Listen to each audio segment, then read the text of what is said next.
نحمده ونصلي على رسوله الكريم أما بعد أعوذ بالله من الشيطان الرجيم بسم الله الرحمن الرحيم إنا نحن نزلنا الذكر وإنا له لحافظون صدق يا رب العالمين وقال النبي صلى الله عليه وسلم من خرج في طلب العلم فهو في سبيل الله حتى يرجع أو كما قال عليه الصلاة والسلام আলহামদুলিল্লাহ সমস্ত প্রশংসা সেই মহান আল্লাহ তাআলা যে আল্লাহ সুবহানাহু ওয়া তাআলা আপনাকে আমাকে দ্বীনি একটি প্রতিষ্ঠানে আশা এবং দশা আলোচনা করা এবং শোনার তৌফিক দান করেছেন সেই মহিয়ান পরিয়ান সর্বশক্তিমান মহান আল্লাহ তাআলার দরবারে কালিমাতুশ শুকর আমরা সবাই জবান খুলে আওয়াজ দিয়ে পড়ছি আলহামদুলিল্লাহ আলহামদুলিল্লাহ সবাই পড়ছি রব্বানা লাকাল হামদ হামদান কাসীরান তাইয়িবান মুবারাকান ফি ইয়া ربي لك الحمد كما ينبغي لجلال وجهك وعظيم سلطانك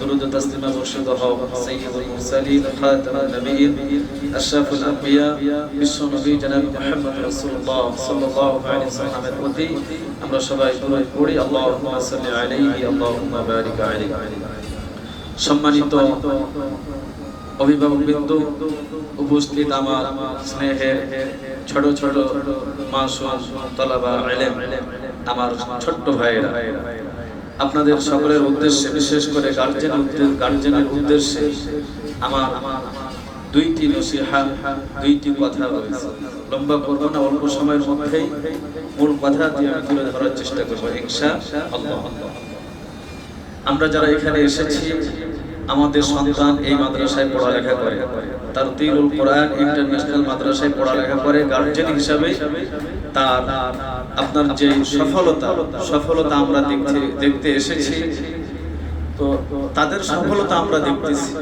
কিন্তু গার্জিয়ানদের সফলতা কোথায় এটা দেখার দরকার আছে না নাই গার্জিয়ানদের সফলতা কোথায় এটা দেখার দরকার আছে আমরা তো ছাত্রদের দেখতে পাচ্ছি যে তারা আলহামদুলিল্লাহ তারা যথেষ্ট সুন্দর করতেছে পড়ালেখা ভালো করতেছে এবং বিশ্বমানের তেলাওয়াত তারা করতেছে কিন্তু আমি গার্জিয়ান হিসেবে আমার ছেলের পিছনে আমি যেই টাকা দিচ্ছি যে শ্রম দিচ্ছি যে কষ্ট আমি করতেছি তা আমার সফলতা কোথায় সম্মানিত অভিভাবকবৃন্দ একটি হাদিস আপনাদের সম্মুখে আমি শুধু তরজমা তুলে ধরতে চাই রাসূলুল্লাহ সাল্লাল্লাহু আলাইহি ওয়াসাল্লাম বলেন যে গার্জিয়ান যে অভিভাবক যে ফ্যামিলি মেম্বার তার ফ্যামিলির জন্য টাকা পয়সা ব্যয় করে এই যে আমি আপনার আমার সংসারের জন্য বাজার ঘাট করি স্ত্রীকে ভরণ পোষণ দিই যা কিছু খরচ করি ফ্যামিলির উপরে রাসূল সাল্লাল্লাহু আলাইহি ওয়াসাল্লাম বলছেন এই সমস্ত খরচটাই হচ্ছে সদকা পড়ি সুবহানাল্লাহ আপনি আমি বাইরে 2 টাকা 3 টাকা 10 টাকা গরিব অসহায় ব্যক্তিকে যে দান করলে যে সদকা হয় যে সওয়াব পাই আপনার আমার ফ্যামিলি চালানোর জন্য আজকে সারা দিন ফ্যামিলি চালাতে গিয়ে আপনি যে বাজার করেছেন 500 টাকা আপনি সন্তানের পিছনে যে মাসে হাজার হাজার টাকা খরচ করছেন 10,000 টাকা দিচ্ছেন 20,000 টাকা দিচ্ছেন এই যে আল্লাহর রাস্তায় খরচ করছেন এই খরচটা আপনার বিফলে যাবে না এটা আপনার আমার নেকের পাল্লায় আপনার আমার আমলের খাতায় থাকবে এটা সদকা হিসাবে পড়ি সুবহানাল্লাহ তো গার্জিয়ানদের এখানে একটু অনুপ্রেরণা নিতে হবে উৎসাহিত হতে হবে যে আমার সন্তানকে যোগ্য হাফেজ করার জন্য শুধু হাফেজ না হামিল কোরআন করার জন্য আমি যে পরিশ্রম করছি যে টাকা পয়সা আমি খরচ করছি এই টাকা আমার এক সেকেন্ডের জন্য একজন পরিমাণ বিন্দু পরিমাণও পানিতে পড়ে না বিফলে যায় না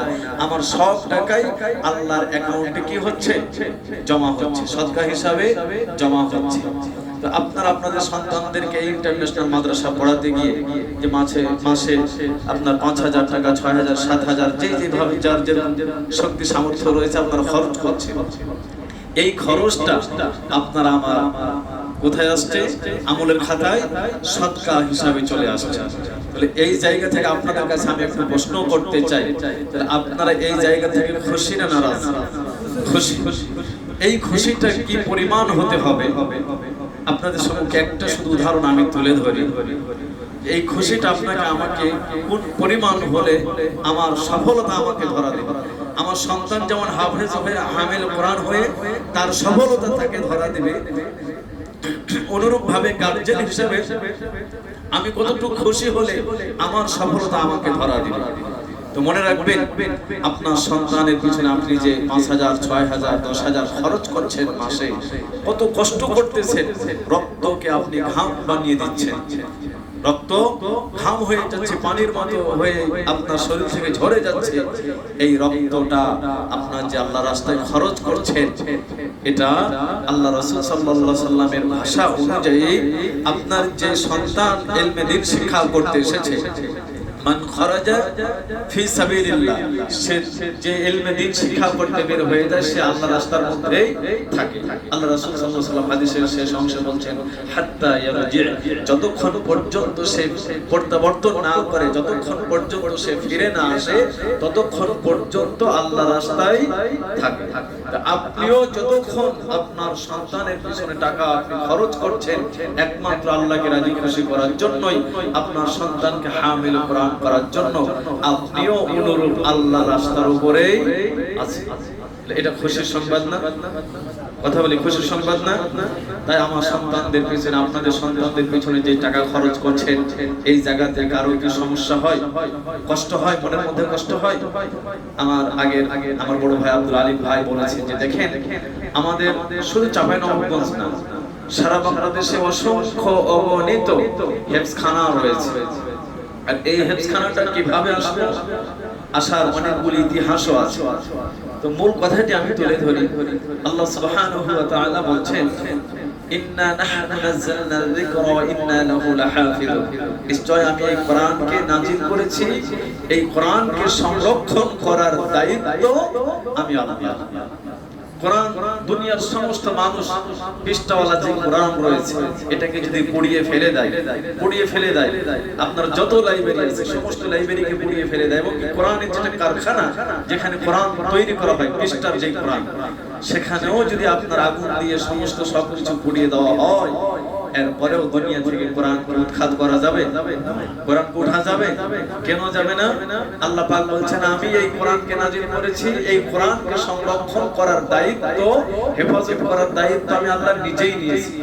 এখন এই দায়িত্বটা আল্লাহ পাক কোথায় প্রয়োগ করছেন দুনিয়ার মধ্যে, আমাদেরকে খুঁজে বের করতে হবে। আপনারা অনেক আলোচনা শুনেছেন, এরপরেও আপনাদেরকে আমি বলি, ওয়াইদা তুলিয়াত আলাইহিম আয়াতুহু যাদাতুহুম ঈমানা, যখন কোরআনের আলোচনা মুমিন বান্দাদের সম্মুখে করা হয়, সেটা নতুন থেকে নতুন যতবার হবে, ততবারই তার ঈমান আরো বেশি বৃদ্ধি পাবে, আরো বেশি বেড়ে যাবে। তো আল্লাহ রাব্বুল আলামিন কোরআন সংরক্ষণ করবেন, আল্লাহ তো সংরক্ষণ করে রেখেছেন, আমরা দলিল শুনেছি, বাল হুয়া কুরআনুন মাজিদ ফি লাওহি মাহফুজ, লাওহে মাহফুজে সংরক্ষিত যে ফলক, সেখানে আল্লাহ রাব্বুল আলামিন তো সংরক্ষণ করে রেখেছেন। তো আল্লাহ রাব্বুল আলামিন এরপরেও বললেন, আমি এই কোরআনকে নাযিল করলাম, এই কোরআনকে হেফাজত করার দায়িত্ব, কোরআনকে সংরক্ষণ করার দায়িত্ব আমি আল্লাহ নিজেই নিলাম। তো দুনিয়াতে এই কথাটা আল্লাহ সুবহানাহু ওয়া তাআলা প্রয়োগ করেছেন প্রত্যেকটা হামিল কোরআন, প্রত্যেকটা হাফেজ কোরআনের সিনার মধ্যে। পড়ি সুবহানাল্লাহ, সুবহানাল্লাহ। সমস্ত দুনিয়ার কিতাব কোরআনকে পুড়িয়ে ফেলে দেওয়া হবে, কিন্তু শেষ করা যাবে। দেখবেন একজন হাফেজ সাহেব আবারও সে তেলাওয়াত করবে, আবারও সে তেলাওয়াত করবে। আমরা তো আগে পরিবেশ, যারা আমরা আগে পাই নাই, এখন তো আস্তে আস্তে কত সুন্দর পরিবেশ আসছে। যেমন আমরা যখন পড়ালেখা করেছি, এখনকার বাচ্চারা সর্বপ্রথম আপনার কোরআন শেখার জন্য, ইসলাম শেখার জন্য প্রথম পরিবেশ তারা পায় নুরানি, পাই কি না? কিন্তু আমাদের সময় কোনো কিছু ছিল না। নুরানি কি জিনিস আমরা জানতাম না, আমরা হাতের লেখা প্র্যাকটিস করি নাই, কারণ আমাদের সময় ছিল না। আর এখন একজন ছোট্ট বাচ্চার হাতের লেখা ক্লাস 3 তে পড়ে, আপনার সূরা ফিল থেকে নাস পর্যন্ত 10টা সূরা কি সুন্দরভাবে লিখতে থাকে। অনুরূপ ভাবে বর্তমান সময়ে যে সমস্ত হেফজখানার ছাত্ররা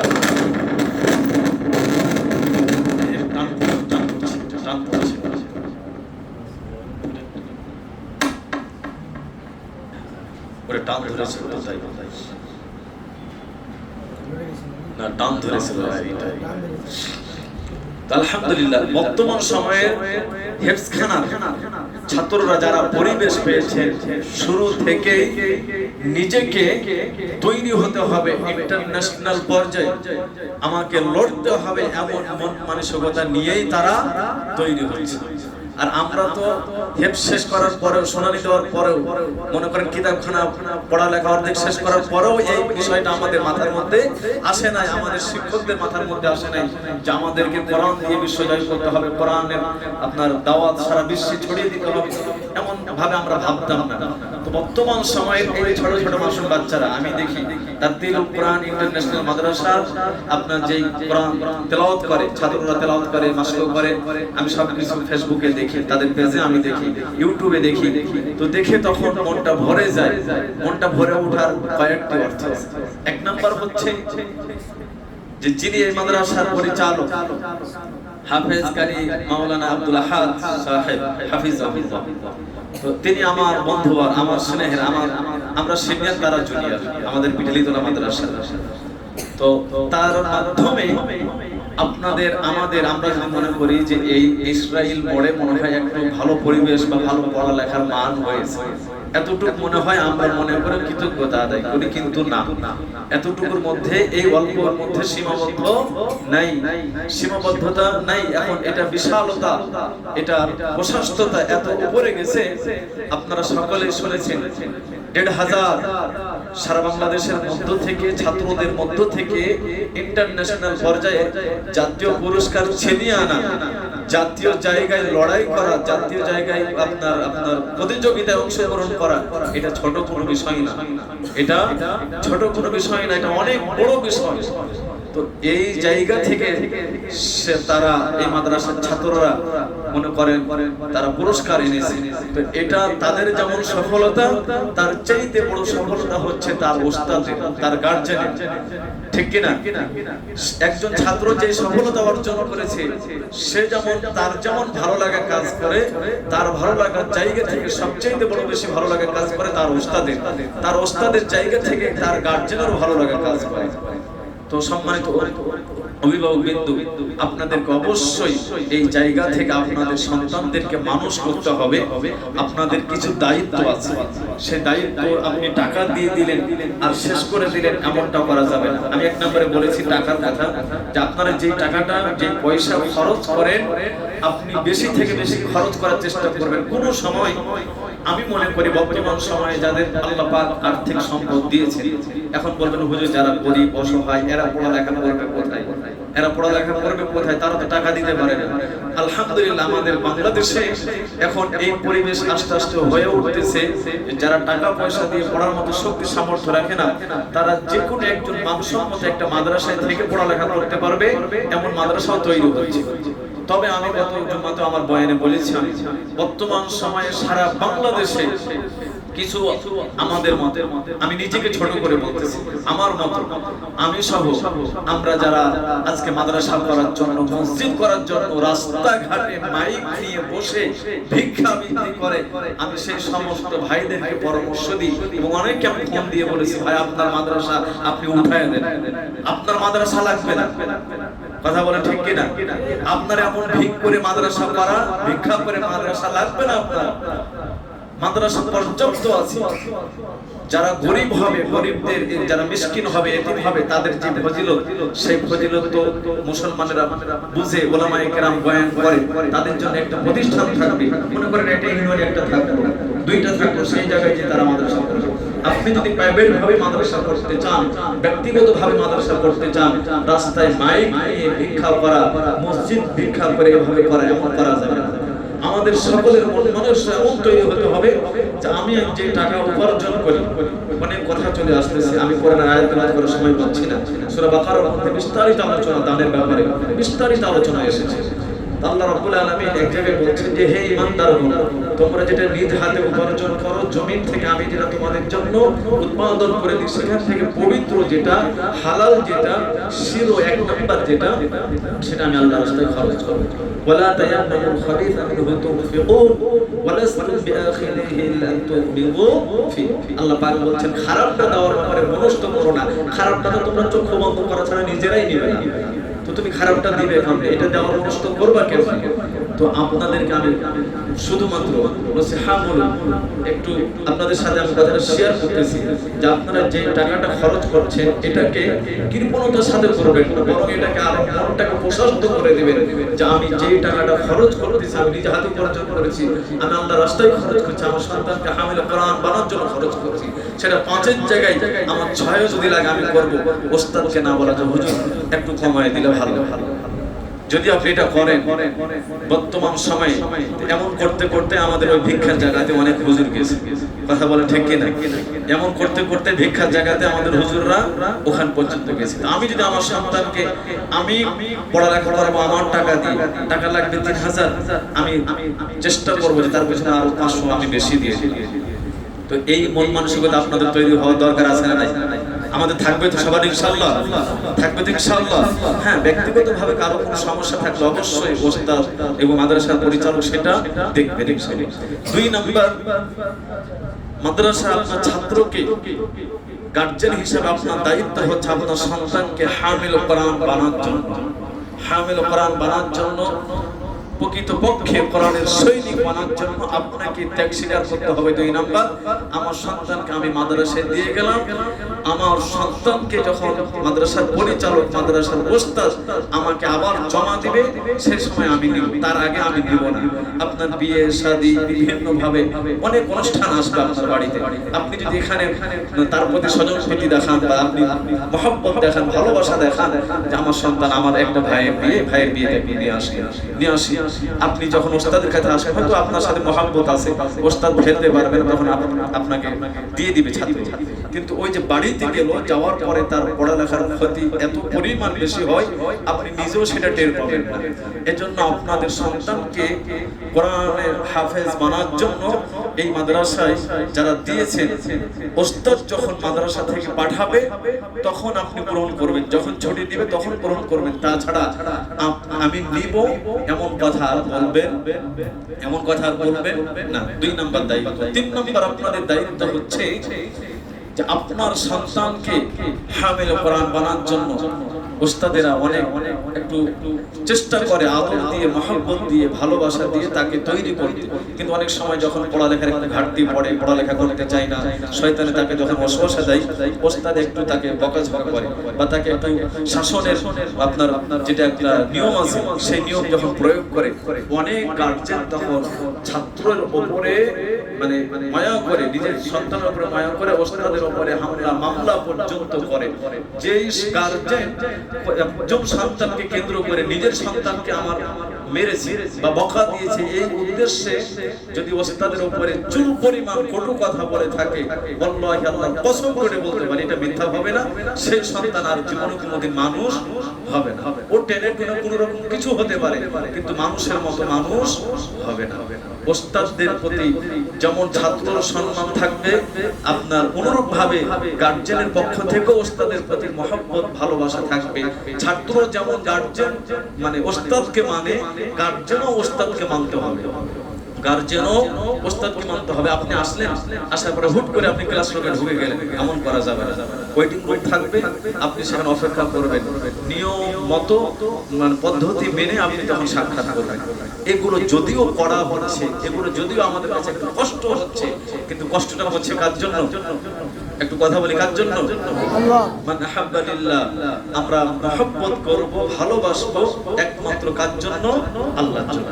এই 3 নাম্বার এই দায়িত্বটা আপনারা পালন করবেন যে সন্তানকে ওস্তাদ যদি একটু বকাঝকা করে, একটু শাসন করে, এই জন্য ওস্তাদের উপরে কোন সময় ফোন দিয়ে বলবেন না হুজুর আমার সন্তানটাকে একটু শাসন করেছেন বেশি, একটু কম করিয়ে। যদিও মধুর সুরে আপনি বলছেন কিন্তু এটা মধুর সুরে না, এই মধুর মধ্যেও বিষ আছে, এই মধুর মধ্যেও বিষ আছে। চুল পরিমাণ আপনার কোনো অভিযোগ থাকবে না, বরং আপনি বলবেন আপনাকে আমি ছাত্র দিয়ে গেলাম, আমার সন্তানকে দিয়ে গেলাম, আপনি আমাকে হাড্ডি ভাড়া দিবেন, হাড্ডি ভাড়া দিবেন, এমন কথা বলতে পারবো না ইনশাআল্লাহ, পারবো না ইনশাআল্লাহ।